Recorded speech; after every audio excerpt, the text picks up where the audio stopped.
దేవుని ఘనమైన నామమునకు స్తోత్రములు. ఈ వాగ్దానమును వింటున్న మీకందరికీ మన ప్రభువును ప్రియ రక్షకుడైన యేసుక్రీస్తు నామములో శుభములు, మా హృదయపూర్వకమైన వందనములు. ఈరోజు మీ కొరకైన దేవుని వాగ్దానము ఆదికాండము 1వ అధ్యాయము 28వ వచనము. దేవుడు వారిని ఆశీర్వదించెను, ఎట్లనగా మీరు ఫలించి అభివృద్ధి పొంది విస్తరించి భూమిని నిండించి దానిని లోపరుచుకొనుడి. ఈ వాగ్దానమును మంచి దేవుడైన యేసయ్య నేడు మనందరి జీవితములలో నెరవేర్చునుగాక. ఆమేన్. ఈ వాగ్దాన వచనమును మనము పరిశీలిస్తే పరిశుద్ధ గ్రంథమైన ఈ బైబిల్ గ్రంథం అంతటిలో సృష్టికర్త అయిన యెహోవా దేవుని ద్వారా పలుకబడిన ఆశీర్వచనములన్నిటిలో ఈ ఆశీర్వచనము మొట్టమొదటిది. నోటి మాటతో సమస్తమును సృజించిన యెహోవా దేవుడు తాను ఎంతగానో ప్రేమించి ఆయన స్వరూపమందు ఆయన పోలికగా సృజించిన నరులను ఆయన మనసారా ఆశీర్వదిస్తూ, మీరు ఫలించుడి, ఫలభరితమైన జీవితమును కలిగి ఉండుడి, మీరు చేయు కార్యములన్నిటిలో మీరు అభివృద్ధి చెందుడి, మీరు అంతకంతకు విస్తరించుచు ఈ భూమిని నిండించి దానిని లోపరుచుకునుడి అని సెలవిస్తున్నారు. అయితే కొంతకాలము గడిచిన తరువాత ఈ భూమి మీద పాపము విస్తరించి నరుల చెడుతనము బహుగా విస్తరించి దేవునిపై తిరుగుబాటు చేసి ఆయనకు అవిధేయులుగా నడచి యెహోవా దేవునికి సంతాపమును కలిగించగా, వారి క్రియలను బట్టి ఆయన తన హృదయమందు నొచ్చుకుని తాను భూమి మీద నరులను చేసినందుకు బాధపడి ఈ భూమి యావత్తు మీదకు 40 పగళ్లును 40 రాత్రులను ప్రచండమైన జలప్రళయమును కురిపించారు. అయితే దేవుని దృష్టికి కృప పొందిన వాడును, తన తరము వారందరిలో నీతిపరుడును, నిందారహితుడనైన నోవహు కుటుంబము మాత్రము వారి కొరకు సిద్ధపరుచుకున్న వాడలో దాచి జలప్రళయము గతించిపోవునంత వరకు క్షేమముగా కాపాడారు.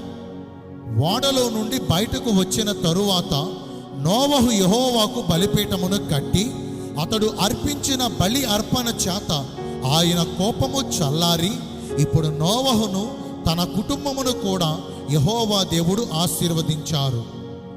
ఆయన ఆశీర్వాదములో ఉన్న గొప్పతనాన్ని రుచి చూచిన భక్తుడైన దావీదు సమూయేలు 2వ గ్రంథము 7వ అధ్యాయము 28, 29 వచనాలలో, యెహోవా నా ప్రభువా, మేలు దయచేయుదునని నీవు నీ దాసుడనైన నాకు సెలవిచ్చి ఉన్నావు. నీవు దేవుడవు గనుక నీ మాట సత్యము. దయచేసి నీ దాసుడనైన నా కుటుంబము నిత్యము నీ సన్నిధిని ఉండునట్లుగా దానిని ఆశీర్వదించుము. యెహోవా నా ప్రభువా, నీవు సెలవిచ్చి ఉన్నావు. నీ ఆశీర్వాదము నుండి నా కుటుంబము నిత్యము ఆశీర్వదించబడునుగాక అని ప్రభువుని ప్రాధేయపడుతున్నాడు. దావీదు గొప్ప చక్రవర్తి అయినప్పటికీ దేవుని ద్వారా ఆశీర్వదించబడాలని కోరుకుంటున్నాడు. మన పితరుడైన యాకోబు యబ్బోకు రేవు వద్ద ఒక రాత్రి అంతా దేవునితో పెనుగులాడి చివరకు తన తొడగూడు ఉసిలిపోయిన పట్టు వదలక యెహోవాను వేడుకొని ఆయన ద్వారా ఇశ్రాయేలుగా ఆశీర్వదించబడ్డాడు. భక్తులు ఇంతలా దేవుని ఆశీర్వాదం కొరకు పరితపించడానికి ఇంతకీ దేవుని ఆశీర్వాదములో ఏముంది? యెహోవా ఆశీర్వాదము ఐశ్వర్యమునిస్తుంది. ఐశ్వర్యమును పొందుట అంటే లోటు లేని తృప్తికరమైన జీవితమును పొందుకోవటం. ఈ రోజుల్లో చాలామంది డబ్బు ఉంటే చాలు, ఆస్తిపాస్తులుంటే చాలు, ఏదైనా పొందుకోవచ్చు అనుకుంటారు. మనము ఆలోచిస్తే డబ్బు ఇవ్వలేనివి చాలా ఉన్నాయి. మన ప్రభువు మనలను ఆశీర్వదిస్తే ఏ సమయమునకు ఏది అవసరమో అది పొందుకుని లోటు లేని సంతృప్తికరమైన జీవితాన్ని మనము అనుభవిస్తాము. దేవుడు మనలను ఆశీర్వదించి మనలను కాపాడతారు. ఆయన మనకు కాపరిగా ఉండి మన ప్రక్కను 1000 మంది పడినను, మన కుడి ప్రక్కను 10,000 మంది కూలినను ఏ అపాయము మనకు కలుగనివ్వరు.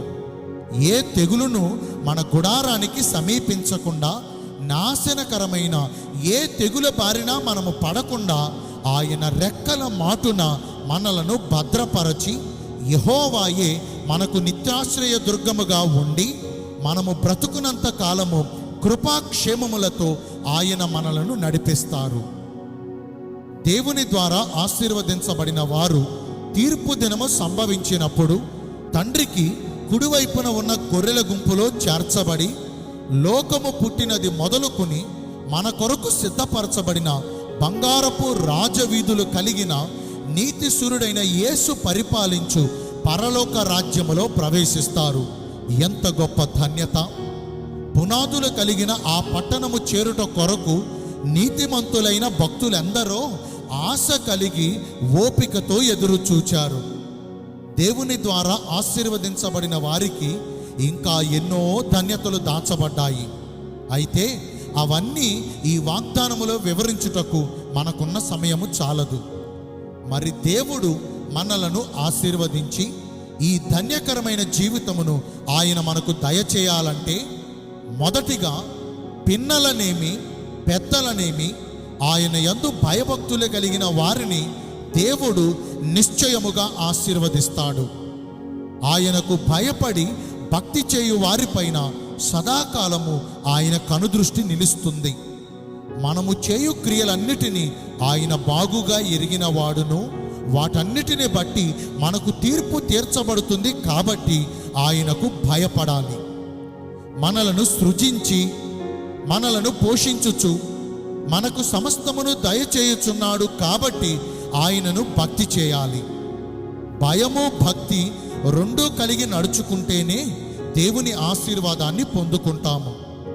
రెండవదిగా ఆయన సన్నిధిని నడుచుచు ఆయన దృష్టికి నిందారహితులుగా ప్రవర్తించాలి. ఈ లోక మాలిన్యము మనకు అంటకుండా మన ప్రవర్తనను జాగ్రత్తగా కాపాడుకోవాలి.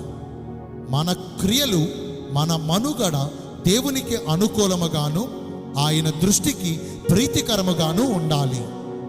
మనము జీవము కలిగిన దేవుని ఆలయము కాబట్టి ఈ లోకముతోనైనను ఈ లోకములో ఉన్న వాటితోనైనను మనము సహవాసము చేయకూడదు.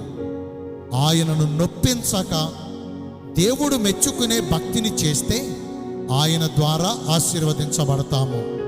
ఇట్టి ప్రకారము భక్తి చేసి దేవుడు అనుగ్రహించు ఆశీర్వాదకరమైన జీవితాన్ని పొందుకుందాము. నేను మీ అందరి కోసం ప్రార్థన చేస్తాను.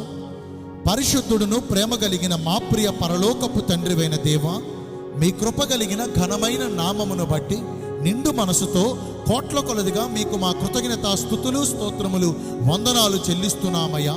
అలనాడు ఆది దంపతులైన ఆదాము హవ్వలను, నోవహును, భక్తుడైన దావీదును, వారి వారి కుటుంబాలను మీరు ఆశీర్వదించారు.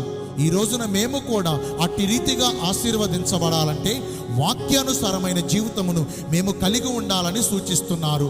అట్టి ప్రకారము నడుచుకుని ఈ వాగ్దాన ఫలమును పొందుకునే భాగ్యమును నేడు మాకందరికీ దయచేయండి. ఈరోజు ఎందరైతే పుట్టినరోజులను, వివాహ దినములను, ఇతరమైన శుభకార్యములను జరిగించుకుంటున్నారో వారందరికీ మెండైన దీవెనలు కుమ్మరించమని, మీ రాకడ కొరకు మమ్మను సిద్ధపరచమని యేసుక్రీస్తు ప్రశస్త నామమున ప్రార్థించి వేడుకొనుచున్నాను మా ప్రియ పరలోకపు తండ్రి. ఆమేన్. May God bless you all. Thank you.